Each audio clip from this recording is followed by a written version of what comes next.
Hello dear friends, welcome back to Hope English Academy. Hope you all having a great time. Bismillahirrahmanirrahim. Assalamu alaikum warahmatullahi wabarakatuh.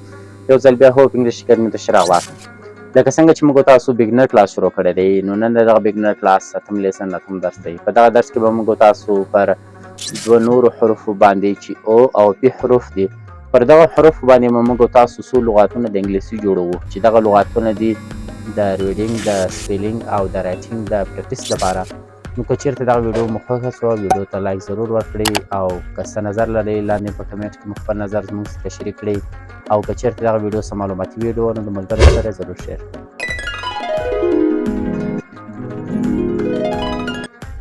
بسم الله الرحمن الرحیم. راځو اول او ته په او باندې درې لغاتونه جوړو، بیا په پی باندې. نو راځم داسې یو لغت لیکم چې په اول سر کې او کارول شوي وي. مثلا موږ تاسو فرض مثال یو څوک وایي چې آنلاین ولیکئ، صحیح شو. نو موږ تاسو به بیا په دغه ترتیب سره ولیکو.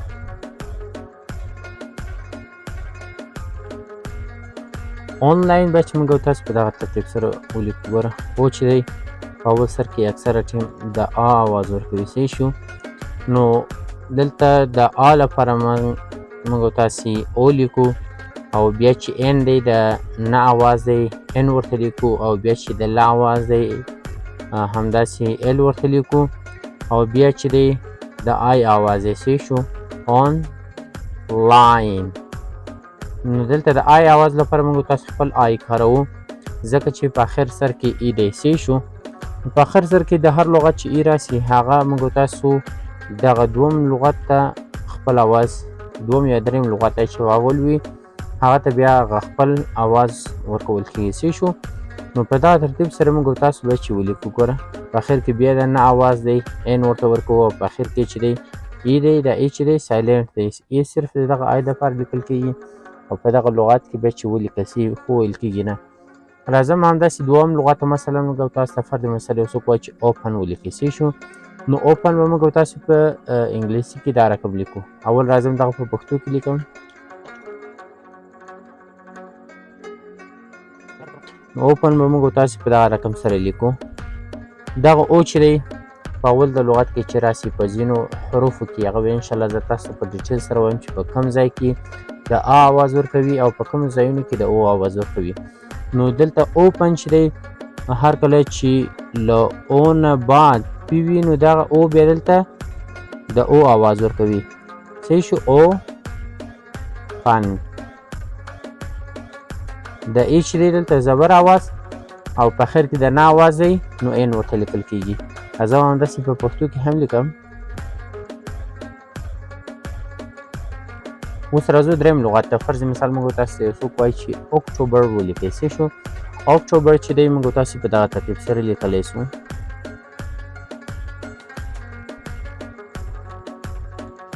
په دغه ترتیب سره موږ تاسو اکتوبر لیکلی سو. ګوره د او خپل آواز ورکوي، سی دلته د کا آواز ورکوي ځکه چې مخته ای آی او وای حروف نه دي. چې حروف دی نو کې د کا آواز ورکوي سی، او دلته چې دی او صحیح دی د او آواز دی نو او خپل ورته لیکل کېږي. بیا چې دی د با آواز دی، بیا د زبر آواز دی، بیا د را آواز دی. ګوره نو داسې ویل کېږي اکتوبر، اکتوبر، صحیح شو. راځم همداسې په پښتو کې لیکم.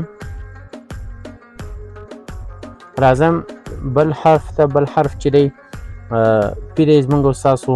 نو په پی کې یو څو لغاتونه موږ تاسو جوړو. فرض مثال موږ تاسو ته یو څوک وایي چې پیپر ولیکئ. پیپر ګوره په دغه ترتیب سره موږ تاسو باید چې ولیکو. اول حرف چې دی په دغه درې لاینو کې راځي، صحیح شو. په دغه ترتیب سره موږ تاسو پیپر لیکلی شو. ګوره دلته د پا آواز په اول سر کې، بیا د ای خپل آواز دی، بیا د پی آواز دی، د پا آواز دی نو پی ورته لیکو، او بیا چې دی ای د زبر آواز ورکوي، او آر چې دی خپل د ری آواز ورکوي، صحیح شو. نو دا څنګه ویل کېږي؟ پیپر. موږ تاسو پیپر په دغه ترتیب سره موږ تاسو لیکلی سو. او که یو څوک موږ تاسو ته ووایي چې دغه لغت ولولئ، په دغه ترتیب سره موږ تاسو ویلی سو. راځم همداسې په پښتو کې هم لیکم.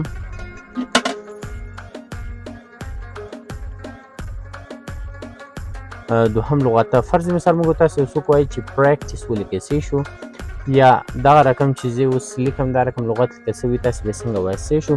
پریکټس زه په دغه ترتیب سره لیکم چې اول د پا اواز دی، د پا لپاره موږ تاسو پی کارو.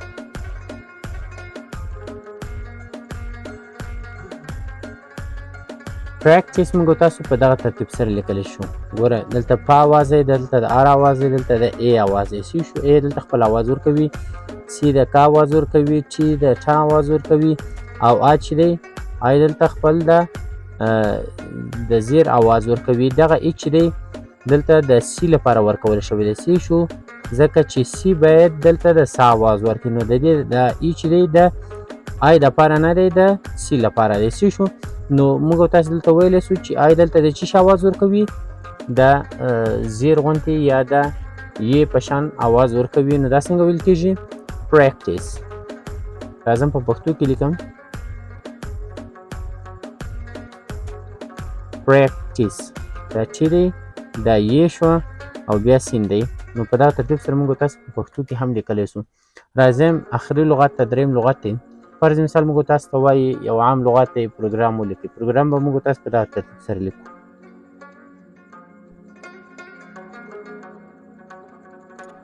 دغه لغت چې ما ولیکلو ګوره په دغه ترتیب ویل کېږي. دا د پا اواز دی، دا د ار، د را اواز دی، دا د او اواز شو، دا د ګ اواز دی، دا د ر اواز دی، دا د ا اواز دی او دا د ام اواز دی، د ما اواز. صحیح شو. نو دا مکمل څنګه ویل کېږي؟ پروګرام. صحیح شو.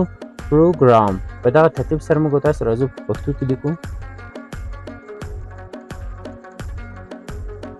نو په دغه ترتیب سره موږ تاسو په پښتو کې لیکلی سو، په دغه ترتیب سره موږ تاسو په انګلیش کې لیکلی سو. صحیح شو. اوس دغه لغتونه چې تاسو وینئ چې په انګلیسي حروفو باندې انګلیسي لغتونه لیکل شوي دي، تاسو به بیرته په پښتو حروفو باندې ولیکئ، او دغه چې په پښتو حروفو باندې انګلیسي لغتونه لیکل شوي دي بیرته به تاسو په انګلیسي ژبه په انګلیسي حروفو باندې به یې ولیکئ. نو تر راتلونکو ویډیوګانو مو پر سپیڅلي رب سپارم. ښه وخت تېر شوی. الله حافظ.